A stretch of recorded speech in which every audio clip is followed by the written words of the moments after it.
আজকে অনেক অনেক রিকোয়েস্টেড একটা রেসিপি শেয়ার করছি, থাই সি ফুড ফ্রাইড রাইস। এটার জন্য আপনারা অনেকেই কমেন্ট বক্সে ভরে ফেলেছেন এবং মেসেজও দিয়েছেন থাই সি ফুড ফ্রাইড রাইসের রেসিপিটা শেয়ার করার জন্য। এর আগেও আমি একটা সি ফুড ফ্রাইড রাইসের রেসিপি শেয়ার করেছি আপনাদের সাথে, আপনারা অনেক পছন্দ করেছিলেন। তো এই সি ফুড ফ্রাইড রাইসটা খুবই জনপ্রিয় বিভিন্ন থাই রেস্টুরেন্টগুলোতে, আর চেষ্টা করেছি একেবারে সিম্পল ইনগ্রিডিয়েন্টস দিয়ে আজকে তৈরি করে দেখানোর জন্য, যাতে আপনারা সহজেই রেসিপিটা বাসায় তৈরি করে ফেলতে পারেন। তাহলে চলেন কথা আর বাড়াচ্ছি না, সরাসরি রান্নায় চলে যাচ্ছি।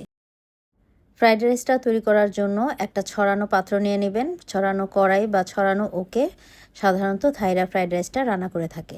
তো কড়াইতে আমি তেল দিয়ে দিলাম, আর তেলটাকে আগে থেকে বেশ ভালোভাবে গরম করে নিয়েছি। তাতে দিয়ে দিলাম 2 টেবিল চামচ মতো রসুন কুচি।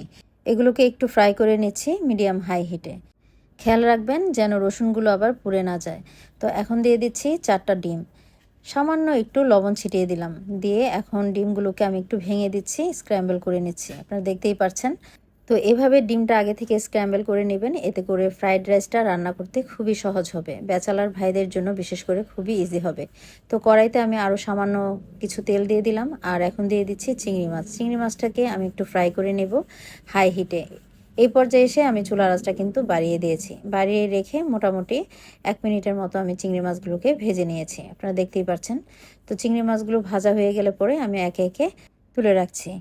এখন এর মধ্যে দিয়ে দিচ্ছি আমি স্কুইড। বাই দ্য ওয়ে, আজকে আমি 4 জনের জন্য ফ্রাইড রাইস তৈরি করছি। এখানে প্রায় 250 গ্রামের মতো স্কুইড দিয়েছি। আগে থেকে স্কুইডটাকে বেশ ভালোভাবে ধুয়ে পরিষ্কার করে পানি ঝরিয়ে রেখেছিলাম। তো স্কুইডটাকে মোটামুটি 1 মিনিটের মতো ভেজে নিয়ে তাতে আমি ক্যাপসিকাম দিয়ে দিলাম। ক্যাপসিকাম লাল আর সবুজ রঙের দিয়েছি, একটু লম্বাটে করে কেটে দিয়েছি। আর এখানে 3 থেকে 4 টেবিল চামচের মতো দিয়ে দিলাম বাটার। এটা দিলে ফ্রাইড রাইসের ফ্লেভারটা অনেক ভালো লাগে। আর সাথে যে চিংড়ি মাছ ভেজে রেখেছিলাম সেটাও এর মধ্যে একসাথেই দিয়ে দিলাম। এই পর্যায়ে এসে আমি চুলার আঁচটা একেবারে হাই করে দিয়েছি।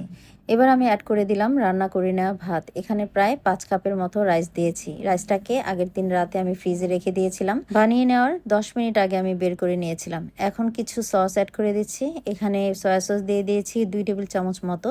ফিশ সস দিয়েছি 1 টেবিল চামচ। কিছুটা লাল মরিচ অ্যাড করে দিলাম, আর ভেজে রাখা ডিমটাও অ্যাড করে দিচ্ছি। এখন দিয়ে দিলাম সিজনিং পাউডার 1 চা চামচের থেকে একটু কম, সামান্য পরিমাণ দিয়েছি এমএসজি। 1 চা চামচের মতো দিয়ে দিয়েছি চিনি, আর 1 চা চামচের মতো দিয়ে দিয়েছি গোলমরিচের powder.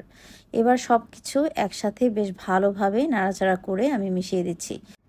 Fish sauce, soya sauce, seasoning powder সব কিছুতেই কিন্তু লবণ আছে, তাই এক্সট্রা করে এখানে আমি আর লবণ অ্যাড করিনি। তারপরও আপনারা একটু চেখে দেখবেন, এক্সট্রা করে যদি লবণ দেওয়ার প্রয়োজন হয় অ্যাড করে দিতে পারেন।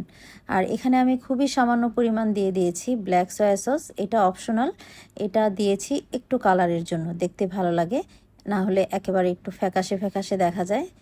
তো আমার হয়ে গেছে, খুব ভালোভাবে নাড়াচাড়া করে আমি মিশিয়ে দিয়েছি। সব শেষে আমি দিয়ে দিয়েছি সামান্য একটু স্প্রিং অনিয়ন উপর থেকে ছিটিয়ে। ব্যাস হয়ে গেছে। গরম গরম আমি একটি প্লেটে সার্ভ করে নিলাম। চাইলে এখানে একটু শসা আর লেবু দিয়ে পরিবেশন করতে পারেন। খেতে এবং দেখতে দুইটাই খুব ভালো লাগবে। তো এই ছিল মোটামুটি সিম্পল আমার সি ফুড ফ্রাইড রাইসের রেসিপি। এভাবেই রেস্টুরেন্টগুলোতে সার্ভ করা হয়।